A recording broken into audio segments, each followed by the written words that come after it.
بسم اللہ الرحمن الرحیم۔ حضور اکرم صلی اللہ علیہ وسلم کے دیوانوں، صحابہ اور اہل بیت کے پروانوں، السلام علیکم ورحمۃ اللہ وبرکاتہ۔ آج میں آپ کے سامنے اس ویڈیو کے اندر صحابہ اکرام کے حوالے سے بنیادی معلومات پر بات کروں گا۔ سب سے پہلے ہم اس بات کو دیکھتے ہیں، سمجھتے ہیں کہ صحابی کسے کہتے ہیں، صحابی کون ہوتا ہے۔ علماء اکرام نے اپنی کتابوں کے اندر اس بات کی تشریح کی ہے کہ ہر وہ شخص جو نبی اکرم صلی اللہ علیہ وسلم کی خدمت میں حاضر ہوا، ایمان کی حالت میں حضور اکرم صلی اللہ علیہ وسلم کی صحبت اختیار کی اور اسی ایمان کی حالت میں اس دنیا سے چلا گیا، وہ شخص وہ صحابی کہلاتا ہے۔ جو حضور علیہ السلام کی زندگی کے اندر حضور کی مجلس میں شریک ہوا، ایمان کی حالت میں حضور کی صحبت اختیار کی اور اسی ایمان کی حالت میں انتقال کر گیا، وہ شخص صحابی کہلاتا ہے۔ یہ صحابی کی تعریف ہے۔ اس کے علاوہ دوسری بات کہ دنیا کے بہت سے ایسے مراتب ہیں جو انسان اپنی محنت سے حاصل کرتا ہے۔ جیسے کوئی آدمی محنت کر کے ڈاکٹر بنتا ہے، محنت کر کے انجینئر بنتا ہے، محنت کر کے سائنسدان بنتا ہے، محنت کر کے دنیا کا کوئی بھی مرتبہ حاصل کر لیتا ہے، حتیٰ کہ محنت کر کے عالم بنتا ہے، محنت کر کے مفتی، شیخ الحدیث، محنت کر کے ولی، کتب، ابطال بنتا ہے۔ لیکن دنیا میں دو مرتبے ایسے ہیں کہ جو انسان محنت کر کے حاصل نہیں کر سکتا، بلکہ وہ رب تعالیٰ کی عطا ہوتی ہے۔ رب تعالیٰ جس کو چاہیں ان دو مرتبوں میں سے کسی مرتبے کے لیے منتخب کر لے۔ ایک مرتبہ نبوت کا مرتبہ ہے، نبوت کا عہدہ ہے کہ نبی، کوئی شخص اپنی محنت سے نبی نہیں بن سکتا۔ نبی وہی بنے گا جس کو اللہ تعالیٰ چنیں گے، اور حضور صلی اللہ علیہ وسلم آخری نبی ہیں۔ اب حضور کے بعد کوئی نبی نہیں آئے گا۔ اور دوسرا مرتبہ وہ صحابیت کا مرتبہ ہے کہ کوئی بھی شخص وہ عبادت کر کے، ریاضت کر کے، چلے کاٹ کے، ذکر و اذکار کر کے وہ صحابی نہیں بن سکتا۔ صحابی وہی بن سکتا ہے جو اللہ تعالیٰ کا منتخب کرتا ہوگا، اللہ تعالیٰ جس کو چنیں گے۔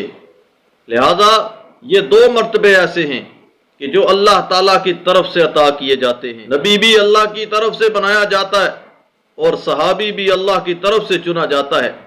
تو اس لیے یہ اس کو اس طریقے سے کہا جاتا ہے کہ صحابی یہ وہبی منصب ہے، یہ کسبی منصب نہیں ہے، یعنی یہ اللہ کی طرف سے عطا کردہ منصب ہے، یہ حاصل کر کے، محنت کر کے حاصل نہیں کیا جا سکتا۔ اس کے بعد اگلی بات میں یہ کروں گا کہ جب حضور صلی اللہ علیہ وسلم کے صحابہ موجود ہیں، حضور صلی اللہ علیہ وسلم کے صحابہ کی تعداد کتنی ہے؟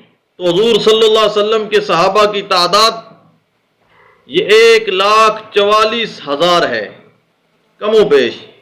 اور بھی اقوال موجود ہیں، لیکن سب سے راجح اور مشہور قول یہی ہے کہ 1,44,000 صحابہ اکرام کی تعداد تھی۔ اور اس کے ساتھ ساتھ یہ بات بھی یاد رکھیں کہ دنیا کا کوئی بھی ولی، دنیا کا کوئی بھی قطب، دنیا کا کوئی بھی ابدال، دنیا کا کوئی بھی شخص جتنا مرضی بڑا ولی بن جائے، لیکن وہ اس صحابی، جس صحابی نے ایک لمحے کے لیے حضور صلی اللہ علیہ وسلم کی زیارت کر لی، اس صحابی کے مرتبے تک نہیں پہنچ سکتا۔ بلکہ اس سے اگلی بات کہ دنیا کے تمام اولیاء بھی مل جائیں، تمام قطب مل جائیں، تمام ابدال مل جائیں، لیکن ایک ادنا سے ادنا یعنی کم وقت حضور صلی اللہ علیہ وسلم کے ساتھ گزارنے والے صحابی کے مرتبے کو نہیں پہنچ سکتے۔ اور اس کے ساتھ اگلا عقیدہ یہ بھی یاد رکھیں کہ اس امت کے اندر انبیاء علیہ السلام کے بعد تمام امتوں کے اندر اور اس امت کے اندر سب سے افضل شخص، سب سے افضل انسان، سب سے افضل بشر وہ حضرت ابو بکر صدیق رضی اللہ تعالیٰ عنہ ہے۔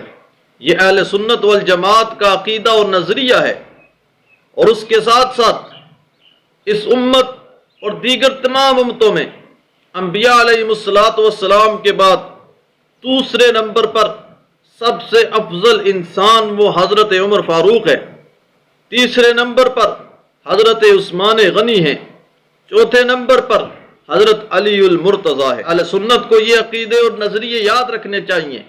ہمارے نوجوان بھٹک جاتے ہیں۔ پہلا نمبر حضرت ابو بکر صدیق کا ہے، دوسرا نمبر حضرت عمر فاروق، تیسرا حضرت عثمان، چوتھا حضرت علی کا ہے۔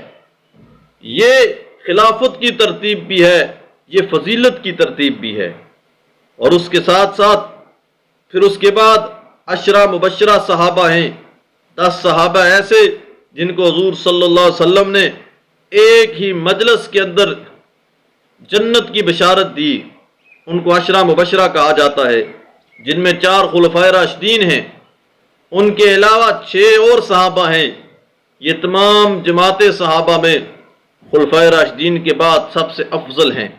اور اسی طریقے سے ایک مسلمانوں کا اہم عقیدہ یہ بھی یاد رکھیے، صحابہ اکرام کے متعلق اللہ نے قرآن میں ارشاد فرما دیا وَكُلًّا وَعَدَ اللَّهُ الْحُسْنَى، کہ تمام کے تمام صحابہ کی جماعت کا ایک ایک بشر، صحابہ کی جماعت کا ایک ایک فرد، چاہے وہ مہاجرین میں سے ہو تب بھی، انصار میں سے ہو تب بھی، فتح مکہ سے پہلے والوں میں ہو تب بھی، فتح مکہ کے بعد والوں میں ہو تب بھی، وہ حجۃ الوداع کے موقع کے اوپر مسلمان ہو تب بھی، وہ وفد کی صورت میں مسلمان ہوا تب بھی، کوئی بھی صحابی اللہ تعالیٰ نے ان کے بارے میں ارشاد فرما دیا وَكُلًّا وَعَدَ اللَّهُ الْحُسْنَى، کہ تمام کے تمام صحابہ سے اللہ نے جنت کا وعدہ کر لیا ہے۔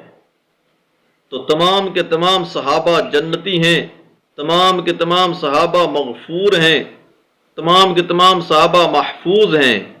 تو یہ اہل سنت کا عقیدہ اور نظریہ ہے کہ ہر صحابی نبی جنتی جنتی، یہ کسی فرد کا نعرہ نہیں، یہ قرآن کا اعلان ہے وَكُلًّا وَعَدَ اللَّهُ الْحُسْنَى۔ تو صحابہ اکرام کے متعلق یہ چند بنیادی باتیں تھیں جو میں نے آپ کے سامنے عرض کی۔ انشاءاللہ جو باتیں رہ گئیں مزید کسی ویڈیو کے اندر ان کو بیان کرنے کی کوشش کروں گا۔ آپ سے گزارش ہے کہ آپ ہمارے ویڈیو کو سنیں بھی، لائک بھی کریں، اس کو شیئر بھی کریں، تاکہ تمام اہل سنت کے ایمان محفوظ ہو سکیں۔ اور اگر ہمارے چینل کے اوپر نئے ہیں تو اس کے سبسکرائب کر لیں، تاکہ اسی طریقے سے ہماری نئی آنے والی معلوماتی، نظریاتی، ایمانی ویڈیو آپ تک پہنچ سکیں۔ السلام علیکم ورحمۃ اللہ وبرکاتہ۔